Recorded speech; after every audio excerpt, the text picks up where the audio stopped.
Assalamualaikum warahmatullahi wabarakatuh. Alhamdulillah wa syukurillah wa la haula wa la quwata illa billah. Puji syukur pada Allah dan salat salam selalu kita haturkan kepada uswatun hasanah kita Nabi besar Muhammad sallallahu alaihi wasallam beserta keluarga, para sahabat dan para umatnya termasuk kita semua sampai hari akhir nanti. Para hadirin, pertemuan yang kesekian kali kita bertemu di acara yaitu membedah kitab-kitab ulama NU yang notabene sudah memberikan fatwa-fatwa yang baik, yang aturan yang simpel kepada kita semua. Namun kebanyakan kita semua orang Islam selalu melanggarnya dengan tidak terasa. Kita judul hari ini yaitu larangan pujian atau selawatan setelah azan menurut kitab-kitab para ulama NU. Jadi larangan pujian setelah azan terus pujian atau selawatan dengan suara yang keras menurut kitab-kitab ulama NU. Ini pertama kali ya saya bacakan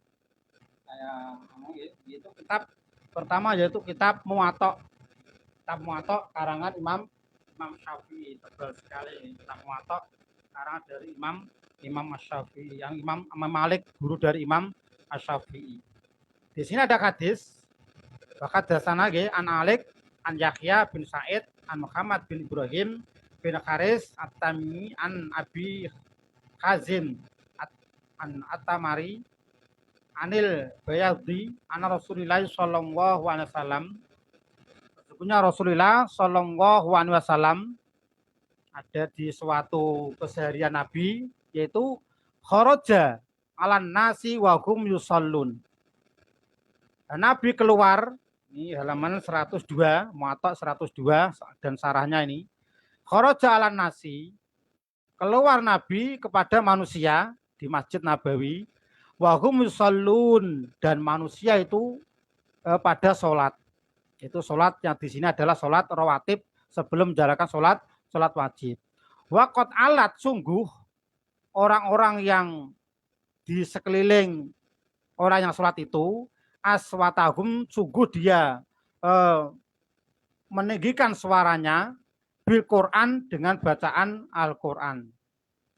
Faqala, maka berkata Nabi SAW, innal musalli, sesungguhnya orang sholat itu yunaji, dia adalah bermunajat atau berbisik dengan Allah Subhanahu wa Ta'ala. Yunaji rabbahu, berbisik atau bermunajat kepada Allah. Wal yang bima yunaji bihi, maka angan-angankah kepada Allah Subhanahu wa Ta'ala apa-apa yang dibisikkan, apa yang dibisikkan kepada Allah Subhanahu wa Ta'ala. Jadi Nabi pernah keluar dari rumah menuju ke masjid dan mendapati orang itu sholat sunnah qobliyah atau sholat rawatib. Dan mendapati Nabi dari sisi orang yang sholat itu ada orang yang meninggikan suaranya membaca Al-Quran, pujian atau selawatan yang dilakukan ini. Lalu Nabi berkata, setengah marah nih Nabi, sesungguhnya orang sholat itu adalah orang yang bermunajat kepada Allah atau berbisik kepada Allah. Maka angan-angan kamu kalau berbisik kepada Allah. Maka Nabi bersabda lagi, wala tajhar. Nggo fi'il amar nggih. Jangan kamu tinggikan ba'dukum, bagian dari kamu ala ba'din, dari sebagian yang lain bil Quran, dengan bacaan Al-Quran. Ini Nabi setengah marah nggih.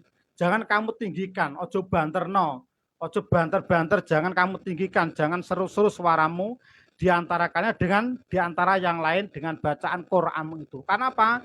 Di sisi kita ada orang yang sholat. Ini pertama, dalil bahwa Nabi pernah menegur pada orang yang membaca Quran. Kalau saiki selawatan, yang acara seperti ada selawatan dengan suara yang keras, padahal di sisinya itu ada orang sholat munajat kepada Allah Subhanahu wa Ta'ala. Kalau dulu membaca Al-Quran, maka Nabi menegur dengan orang yang membaca Quran tadi, jangan kamu tinggikan suaramu karena di situ ada orang yang sholat. Ini dengan ini hadis ini menandakan bahwa ujian setelah adzan, selawatan setelah adzan, kalau di situ ada orang sholat maka Nabi menegur jangan sampai dilakukan acara seperti itu. Ini pertama gitu. Kuat ini hadisnya sahih dari kitab Muwatta Imam Syafi'i, guru dari Imam Syafi'i. Terus ada lagi kaum muslimin rahimakumullah. Ini dari kitab Wasiatul Mustafa. Kitab Minahus Sanayah. Kitab ini kitab tipis, tapi ini mengandung wasiat Nabi kepada mantunya, yaitu pada menantu, yaitu Sayyidina Ali karramallahu wajhah. Ini ada di sini dikatakan Nabi berpesan kepada Ali, ya Ali, he Ali, la tajar bikiraatika wala biduaika haitsu yusallun nasi fa innal dzalika yufsidu alaihim sholatahum. Ya Ali, ini Nabi berkata kepada mantu yaitu Ali, jangan kamu tinggikan bacaanmu dan doamu sehingga di situ ada orang yang sholat. Karena fa innal dzalika yufsidu alaihim sholatahum, karena bacaanmu yang tinggi itu, sing banter niku, itu mengganggu orang yang sholat. Ini gimana ini? Jadi Nabi pesan pada Ali, ya Ali, kalau ada orang sholat jangan kamu ganggu dengan suaramu, dengan berdoa, atau cara saat ini acara sekarang yaitu selawatan dengan suara yang keras, malah pakai mic, ya, pakai mic, padahal di sisinya ada orang yang sholat. Berarti kalau begitu orang yang selawatan, ada sholat berarti selawatan bukan mendapat pahala, tapi mendapat siksa. Karena apa? Dia telah mengganggu orang yang sholat. Ini sekali lagi, ini dua kitab, kitab kuning, kitab NO nih, bahwa dikatakan di sini dilarang untuk meninggikan suara ketika ada orang yang sholat.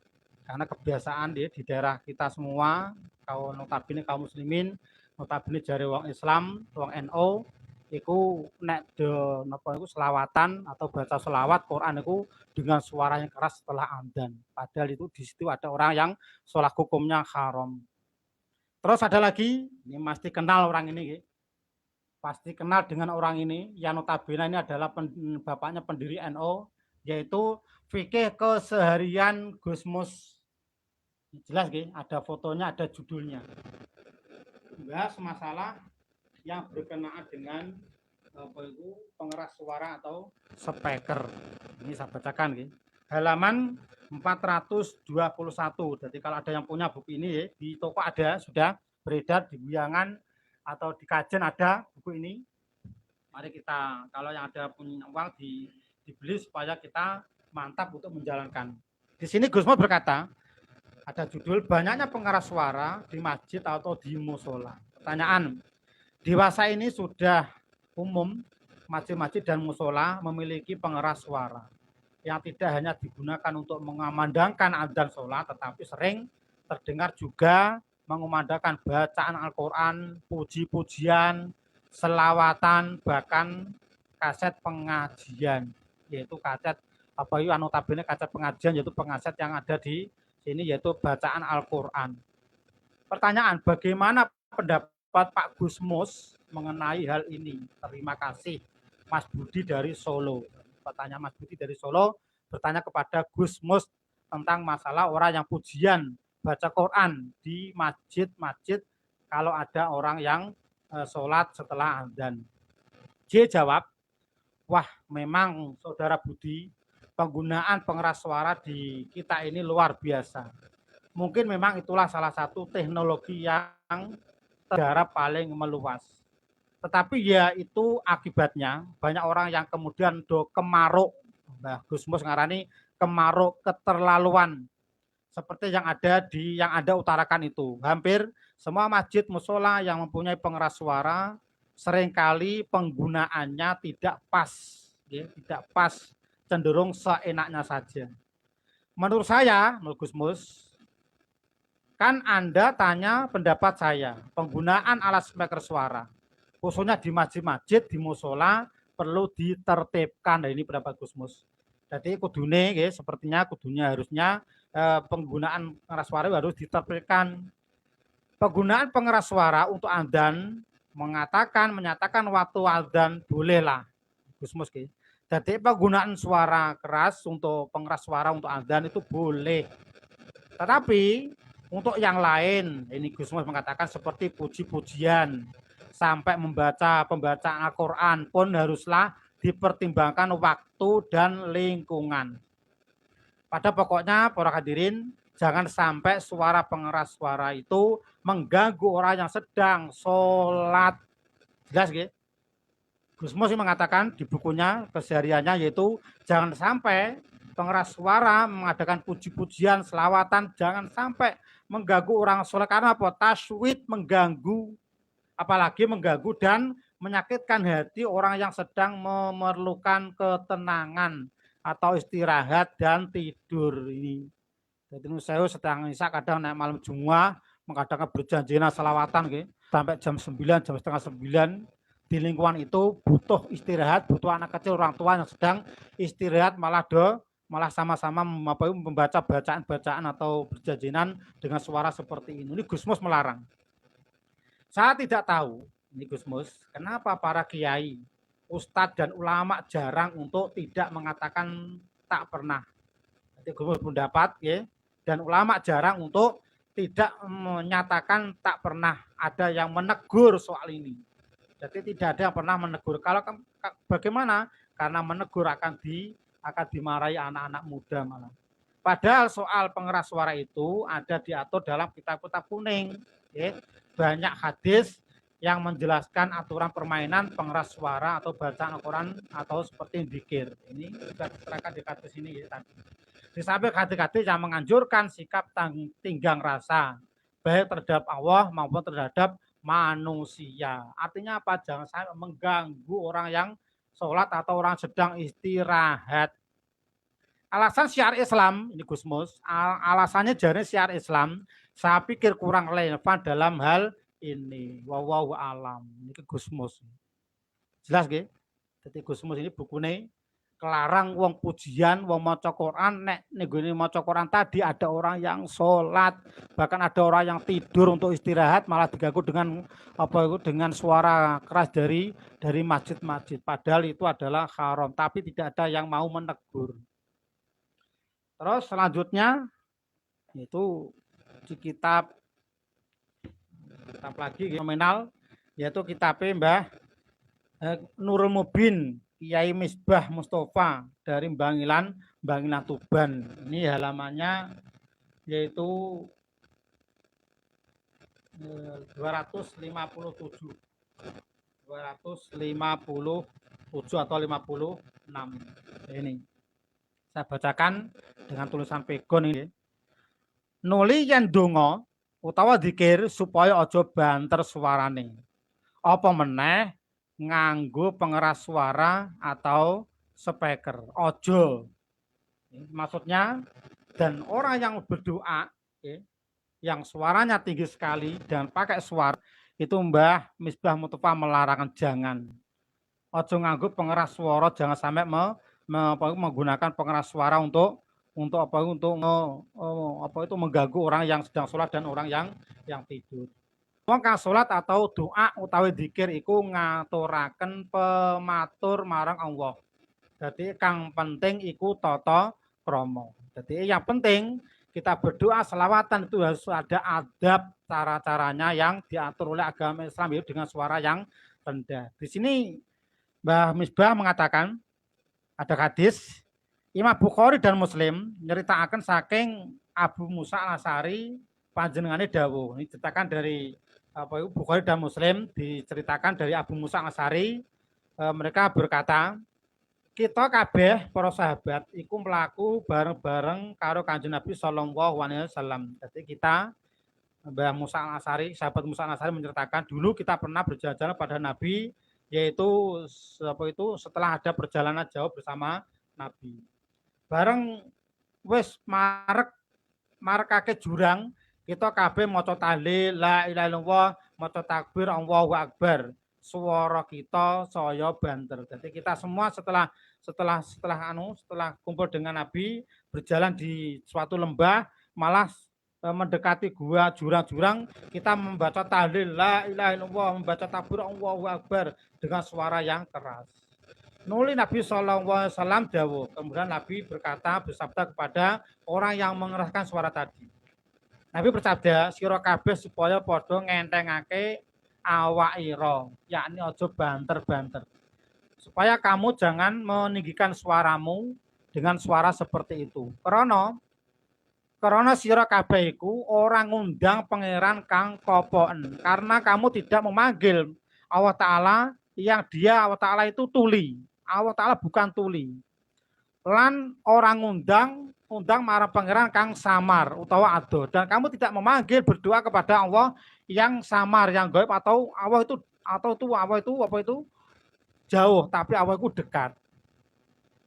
Allah Ta'ala iku ikang sira undang iku pangeran kang wicaksana, pangeran kang midanget, pangeran kang parek kabeh marang sira kabeh. Jadi Allah Ta'ala itu adalah zat yang bijaksana, zat yang mendengar, dan zat yang dekat kepada kita semua. Jadi Nabi melarang kalau kamu berdoa selawatan jangan sampai suara yang keras, karena yang kamu panggil itu adalah Allah, itu maha mendengar dan maha bijaksana dan dekat kepada kita, maka jangan sampai keras sampai menggunakan pengeras suara. Seperti yang dikatakan Gus Mus, kalau adzan bolehlah, karena adzan adalah panggilan sholat supaya orang itu mendekati masjid untuk mengadakan sholat berjamaah. Ini pendapat dari Mbah Misbah Mustafa. Intinya jangan sampai menggunakan pengeras suara untuk mengadakan puji-pujian selawatan dengan suara yang keras. Terus kitab Adhkar Nawawi halaman 32.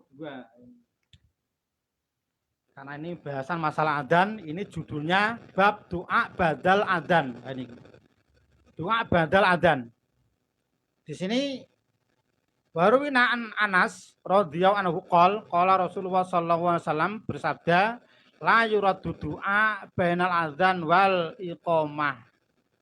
Hadis Nabi, tidak akan ditolak doanya orang yang berdoa di antara adzan dan iqamah. Dan tidak ditolak doanya orang yang berdoa antara adzan dan iqamah. Karena Pak, adzan dan iqamah itu adalah waktu yang mustajabah untuk dikabulkan doa kita. Maka dari itu kalau berdoa di waktu itu adalah doa apa itu waktu yang paling mustajabah. Ini masalah doa yang mustajabah yaitu diantara lain yaitu Allah Ta'ala tidak akan menolak doa orang yang orang itu berdoa di antara adzan dan iqamah. Tapi harus ketahui para hadirin, monggo dibuka nggih surat Al-A'raf surat yang ke-7 ayat 55. Allah berfirman, a'udzubillahi minasyaitonir rajim, ud'u rabbakum tadarruan wa khufiyah innahu la yuhibbul mu'tadin. Yang artinya berdoalah kamu kepada Allah Subhanahu wa taala dengan berdoa yang tawadhu dan dengan suara yang pelan. Sesungguhnya Allah tidak menyukai orang yang melampaui batas. Baca di Quran surat yang 7 surat Al-A'raf ayat 55 itu menerangkan jelas bahwa berdoa adabnya adalah tawadhu dengan suara yang jangan keras. Ini dikuatkan, dikenal kitab ini, yaitu tafsir Al-Quran Al-Azim, yaitu Quran Jalalain, Imam Ajaluddin. Ini kitab Jalalain, kitab tafsir Al-Quran. Itu di sini saya ambilkan, yaitu tafsir dari surat yang ke-7, surat Al-A'raf, ayat yang ke-55. Ini saya bacakan.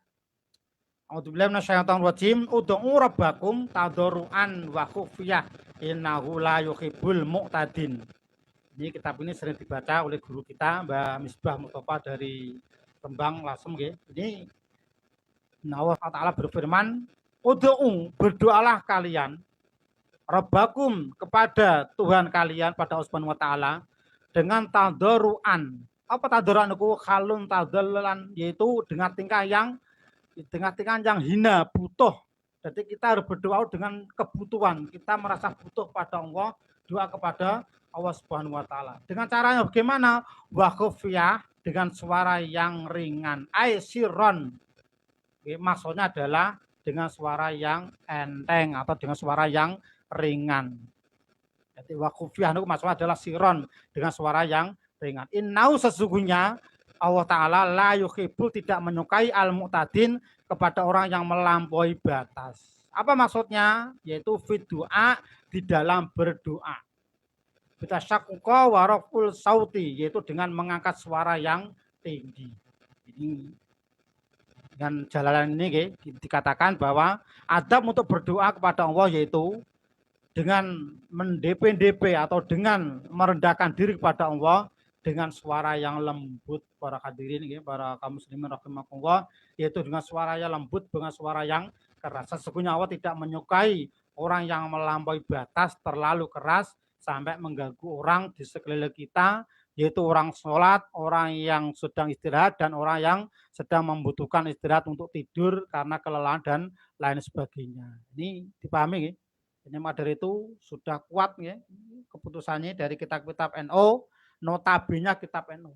Ya, kami bukan memojokkan, tapi kita hanya membacakan apa yang kita kaji di pesantren, apa yang kita kaji di para ulama NU, menerangkan masalah bagaimana hukumnya apa itu selawatan pujian setelah adzan. Dulu ada pengalaman, ini saya sebutkan langsung, ya, di Lagendarjo, di desa kita Juwana, tahun berapa saya lupa karena sudah lama, 3 tahun yang lalu, 4 tahun lalu, ada keputusan, ada Baso Masail membahas masalah ini, bagaimana hukumnya selawatan setelah adzan. Yang diputusi Baso Masail dari Pati, ya, yang dianu Mbah Hanik dari Pakis, memutuskan bahwa pujian setelah adzan hukumnya tasbih atau mengganggu orang yang sedang sholat, bahkan dikatakan haram karena mengganggu orang yang sholat. Ini sudah diputuskan di Basul Masail di sana sini, dan diputuskan dari kitab-kitab ulama NU. Sekali lagi kita mohon kepada Allah Subhanahu wa taala, marilah kita menjalankan apa yang sudah diberikan apa itu fatwa kepada orang-orang yang sudah kita akui keilmuannya, dan malah kita menganut hadis-hadis Nabi atau tafsir Al-Qur'an yang mengatakan bahwa pujian atau selawatan doa itu hanya dengan suara yang rendah, bukan suara yang tinggi yang kita dengar di sekeliling kita. Sekian, semoga bermanfaat, semoga kita amalkan, semoga kita menjadi orang yang beruntung di dunia dan akhirat ini. Amin. Amin. Kita akhiri bacaan alhamdulillahirabbil alamin. Wassalamualaikum warahmatullahi wabarakatuh.